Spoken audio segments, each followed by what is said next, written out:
Hello दोस्तों, नमस्कार। मैं यहाँ अपने यूट्यूब चैनल किशोर कुराइन मैथ्स के लिए गाइड करता हूँ।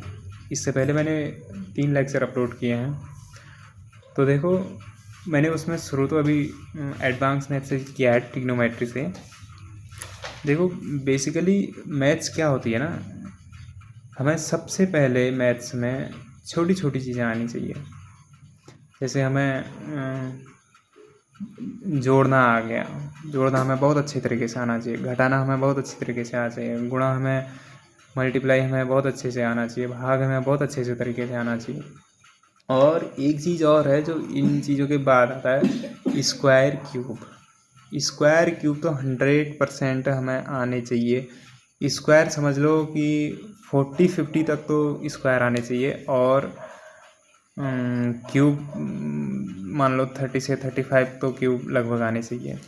तो उसके लिए ऐसा नहीं है कि आप एकदम से याद कर सकते हैं, एकदम से अभी आपने लिखा और याद हो गया, नहीं। बहुत टाइम टेकिंग चीज़ें होती हैं, लेकिन ऐसा होता है कि एक रिदम से चलने में ना चीज़ें फिर हमेशा के लिए याद हो जाती हैं। अब देखो, जैसे हम जब छोटे थे ना, तो अब हमें कितना टाइम लगा होगा कि हमें गिनती सीखने में, काउंटिंग सीखने में, है नहीं। फिर हमने 1 का पढ़ा शुरू किया, फिर 2 का किया, 3 का किया, ऐसे करते करते 10 का किया, फिर करते करते 20 का किया, फिर करते करते 25 तक किए, फिर 30 तक किए, है ना। लेकिन वो हमें इसलिए याद हो गई क्योंकि हमारा उनमें करंट था, है ना, हमारे जीवन से हमें जुड़ी थी। हमें टीचर लोग बोलते थे, फिर घर में हम पढ़ते थे, तो हमें ऐसे ऐसे करके याद हुआ।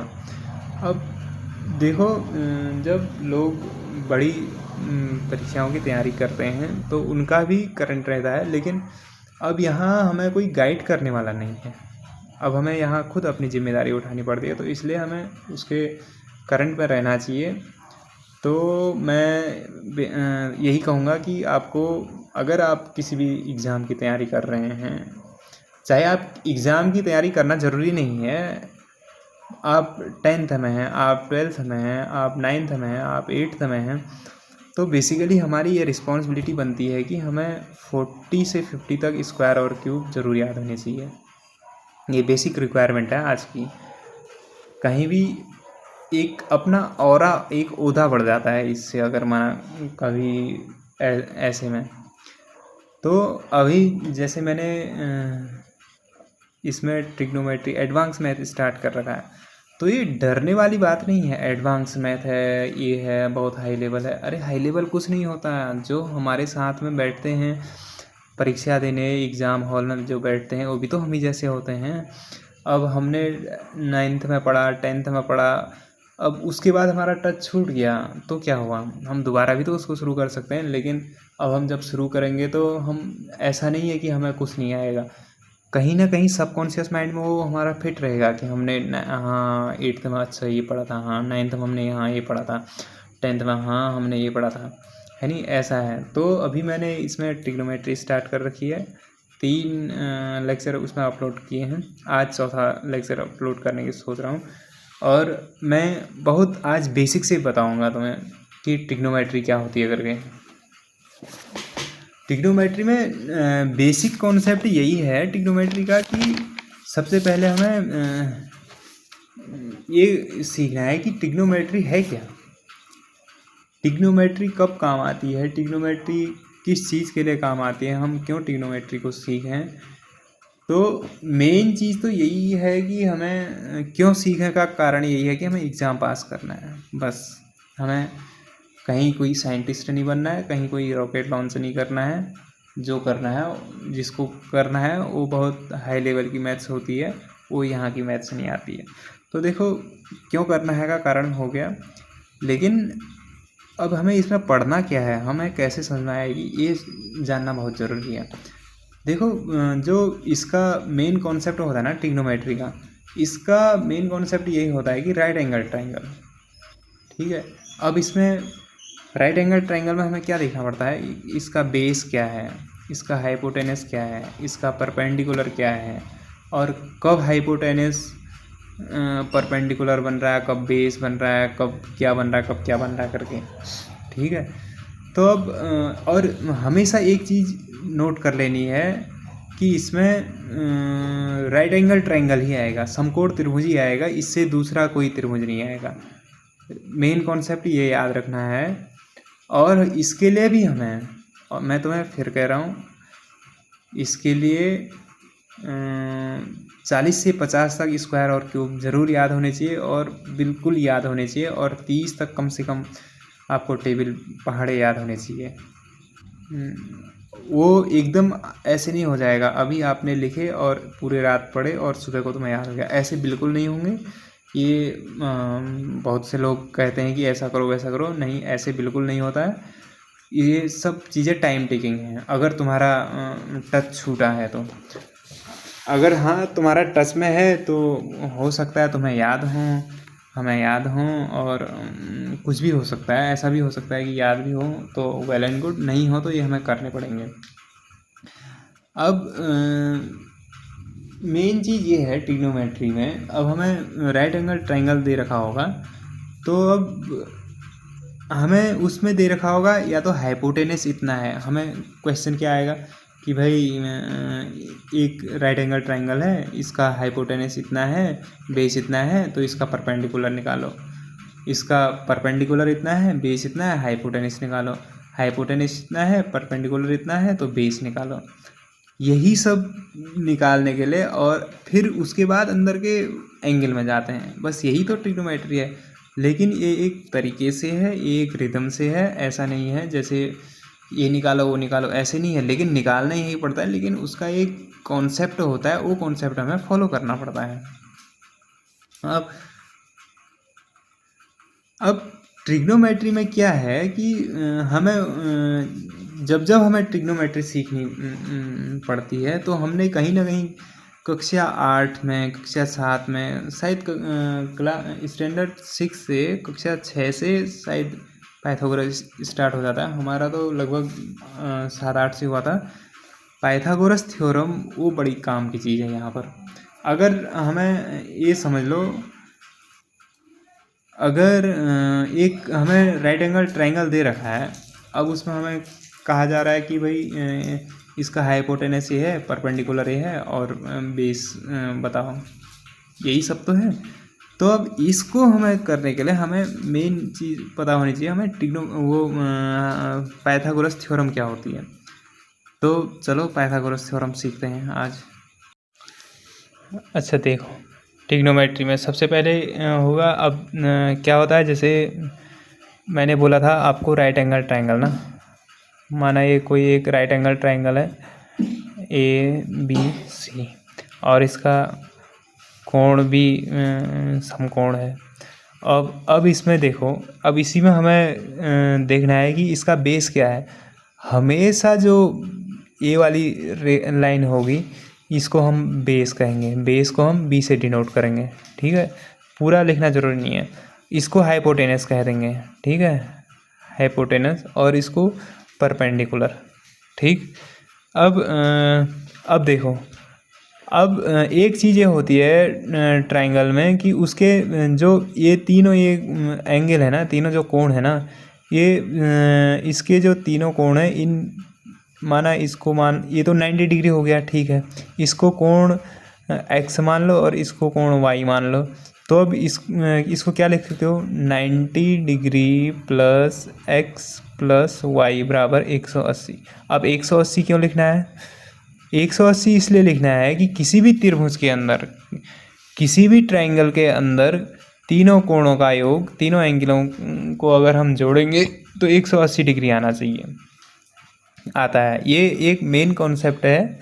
ये किसी भी त्रिभुज में होता है, चाहे ऐसे त्रिभुज हो, चाहे ऐसे त्रिभुज हो, चाहे ऐसे त्रिभुज हो। इसमें मतलब किसी भी त्रिभुज में 180 डिग्री होता है। चलो हमें बात करनी है राइट एंगल ट्रायंगल की।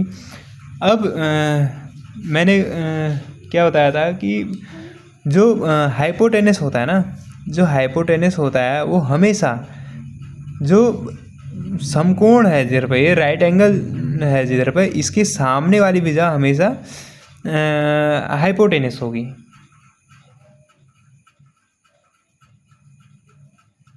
ठीक है। अब ये है, अब इसके सामने वाली भुजा क्या है? हाइपोटेनस। और इसको लंब कहते हैं, लंब हिंदी में। इसको कर्ण कहते हैं हिंदी में। इसको आधार कहते हैं हिंदी में। ठीक है, ये आधार हो गया। अब हमें पाइथागोरस में क्या होता है था, गोरस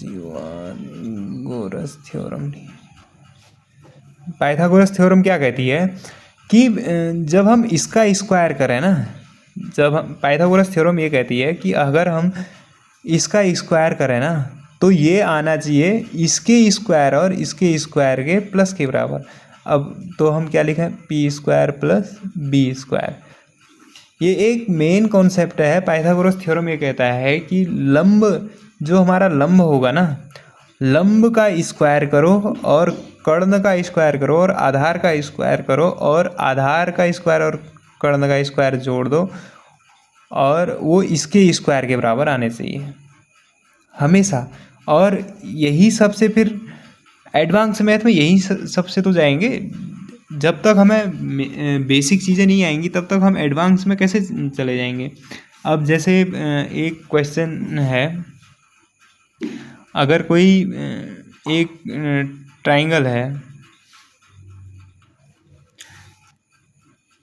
ये माना एक कोई ट्राइंगल है, इसमें हमें दे दिया ये 3 है, ये 4 है, तो ये कितना होगा।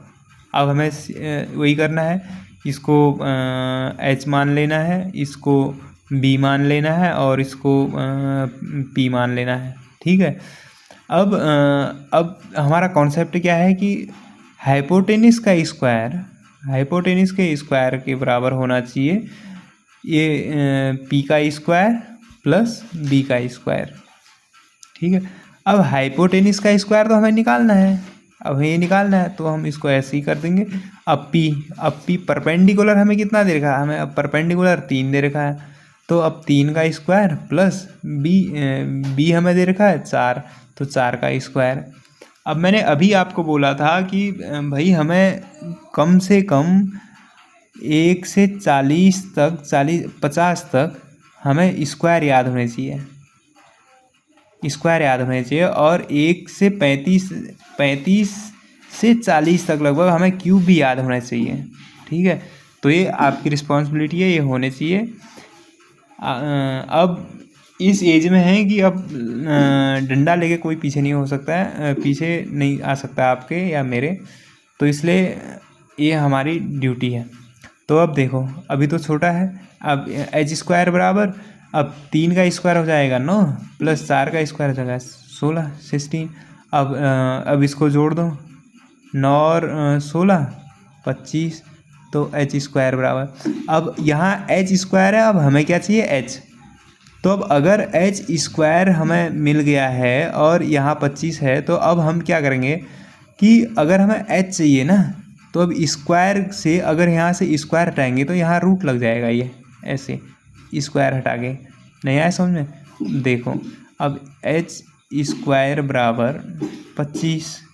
अब अगर हम इस स्क्वायर को हटाएंगे तो यहाँ रूट लग जाएगा। अब देखो, मैंने स्क्वायर हटा दिया तो इसको ऐसे लिख सकते हैं 25। अब बताओ 25 किसका क्यूब है? 25 है 5 का क्यूब। तो इसका मतलब जो हमारा ये हाइपोटेनस है ये इसका 5 है। ठीक, ये क्या हो गया? चलो अब चलो दूसरा एक और करते हैं। ठीक है, अब फिर एक ये है, अभी इसको अब 8 मान लो, इसको 6 मान लो, अब इसको निकालो। ठीक है, अब कैसे निकालेंगे? अब सेम वही चीज़ करेंगे। अब एच स्क्वायर बराबर p square plus b square. और एक चीज़, अगर तुम्हें पाइथागोरस प्रमेय याद नहीं है, पाइथागोरस थ्योरम याद नहीं है, तो जितने भी फॉर्मूले होते हैं ना, इनको ऐसे बोल बोल के बार बार रिपीट करके ही लिखने चाहिए। ठीक है, तो अब एच स्क्वायर बराबर p square plus b square. अब एच स्क्वायर हमें निकालना है, एच स्क्वायर बराबर पी स्क्वायर है 6 का तो 6 का स्क्वायर प्लस 8, बी है 8, तो 8 का स्क्वायर हो जाएगा। अब 6 का स्क्वायर हो जाएगा 36 प्लस 8 का स्क्वायर हो जाएगा 64। ठीक है, अब 6 4 10, 6 3 9 1 10, तो एच स्क्वायर बराबर हमारा इतना आ गया। अब एच स्क्वायर बराबर ये आ गया, तो अब हमें एच निकालना है। एच बराबर 100, तो ये आ जाएगा अंडर रूट में, तो ये 10 का होता है। ऐसे करके हमें निकालना है, ये 10 का हो गया। आशा करता हूँ कि आप लोगों को आया होगा और आप लोग स्क्वायर और क्यूब याद करके आएंगे। धन्यवाद।